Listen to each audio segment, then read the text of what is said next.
చెప్తే నమ్మారా? ఇల్లు వదిలేసి వెళ్ళిపోయిన అమ్మాయి మళ్ళీ తిరిగి వస్తే అల్లుడు దొరికాడు అనుకున్నాను. నా కర్మ, మళ్ళీ వీడు దొరికాడు నాకు. ఎప్పుడొచ్చావురా? నానా అది ఎప్పుడొచ్చావు? ఎవరి కోసం వచ్చావా అని అడగండి. విభా కోసమే వచ్చాను. నాకు ఈ పెళ్లి కరెక్ట్ కాదు. లైఫ్ పార్ట్నర్ని సెలెక్ట్ చేయడంలో నీకెందుకురా అంత కన్ఫ్యూజన్?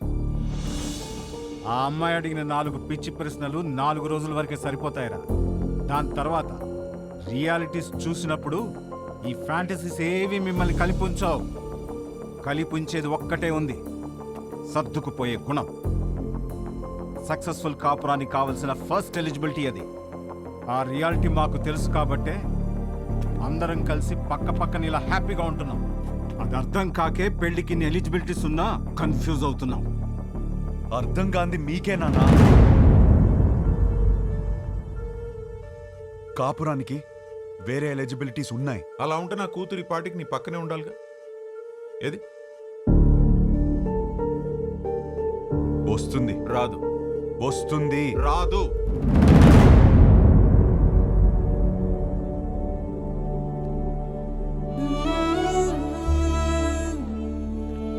వీడినే నువ్వు కలవబోతుంది. గుర్తుందా పేరు? హర్ష. 3 రోజులు పెళ్లి వాడికి. ఎంగేజ్మెంట్ పెట్టుకుని అప్పుడు నన్ను వచ్చి కలిశాడు. ఇప్పుడు పెళ్లి పెట్టుకుని నిన్ను వచ్చి కలిశాడు. అసలు తిన్నగా రాడా వీడెప్పుడు? అయినా వీడి దగ్గరే నీకు అన్ని దొరుకుతాయని నమ్ముతున్నాను. Is it?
మేము సర్దుకుపోయి బ్రతుకుతున్నామని అర్థమైపోయింది.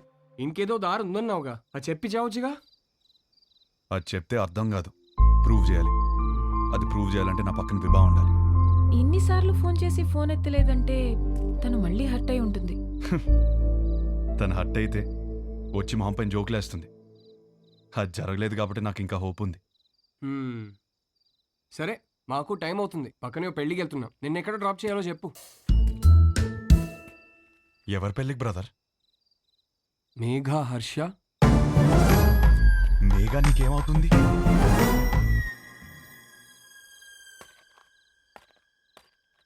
నా కజిన్ బ్రదర్ నువ్వు. నేను హర్ష బ్రదర్.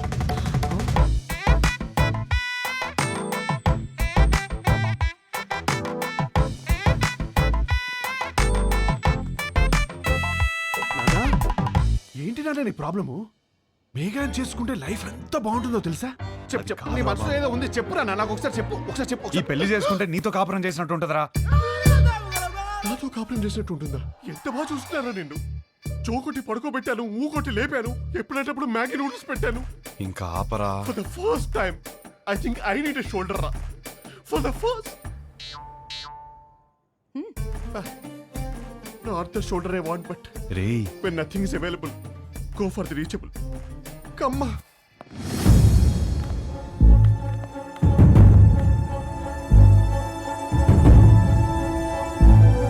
నీకు విభా తెలుసా?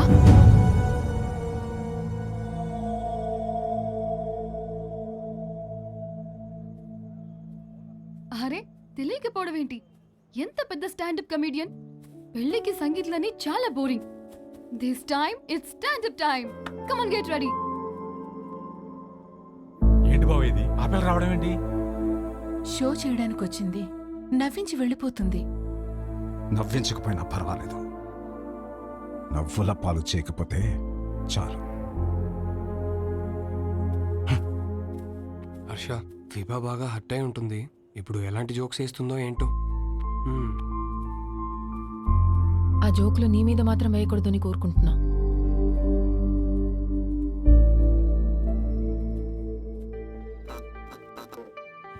ఇండియన్ హిస్టరీలో, జాగ్రఫీలో, ఫిజిక్స్లో, కెమిస్ట్రీలో ఫర్ ద ఫస్ట్ టైం పెళ్లిలో stand up. This is Vibha. Congratulations to the bride and groom. Thank you. మా బతుకు బస్ స్టాండ్ అవ్వకుండా కాపాడేదే మొగుడు పెళ్ళాల జోక్స్. అమ్మా తల్లి, మామే జోకులు వద్దమ్మా. అరే వద్దమ్మా, వద్దా? వద్దు. సరే, నా గురించి చెప్తా. నా లైఫ్లో నన్ను బాగా ఇన్ఫ్లుయెన్స్ చేసిన ఒక వ్యక్తి ఉన్నాడు. అతని పేరు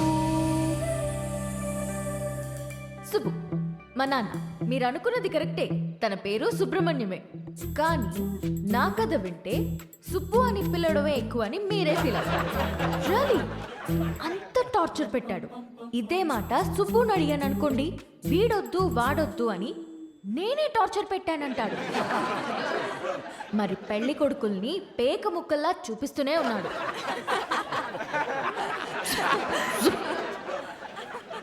నేనేమో కింగ్ని ఎక్స్పెక్ట్ చేస్తుంటే 13 కార్డులో జోకర్లే. 13 జోకర్లనే చూపిస్తుంటే నేనేం చేస్తాను? కేంద్రా నేను అప్పుడొచ్చాడు నా రాజకుమారుడు.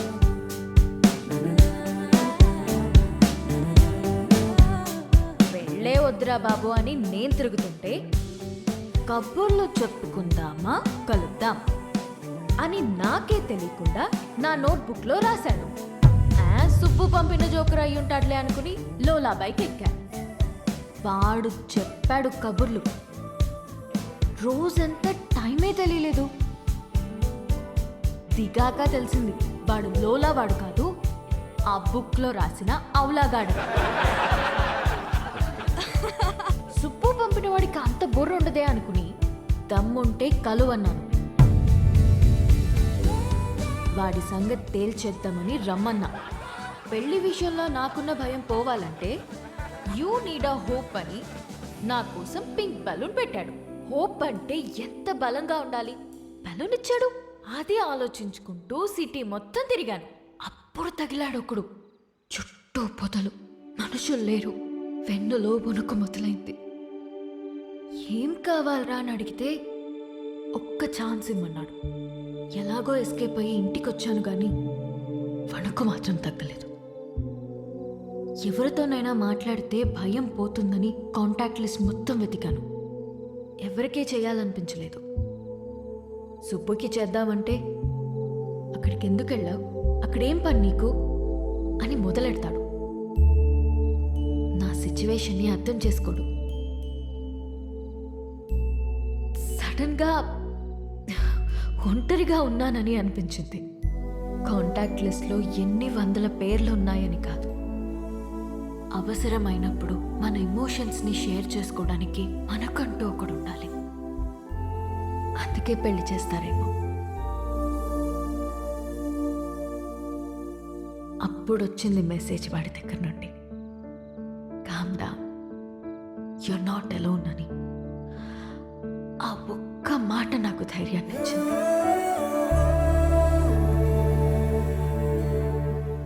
నిద్రపోయే వరకు జోజో పాడమన్నాను. పాడుతూనే ఉన్నాడు. చాలా రోజుల తర్వాత ప్రశాంతంగా పడుకున్నాను.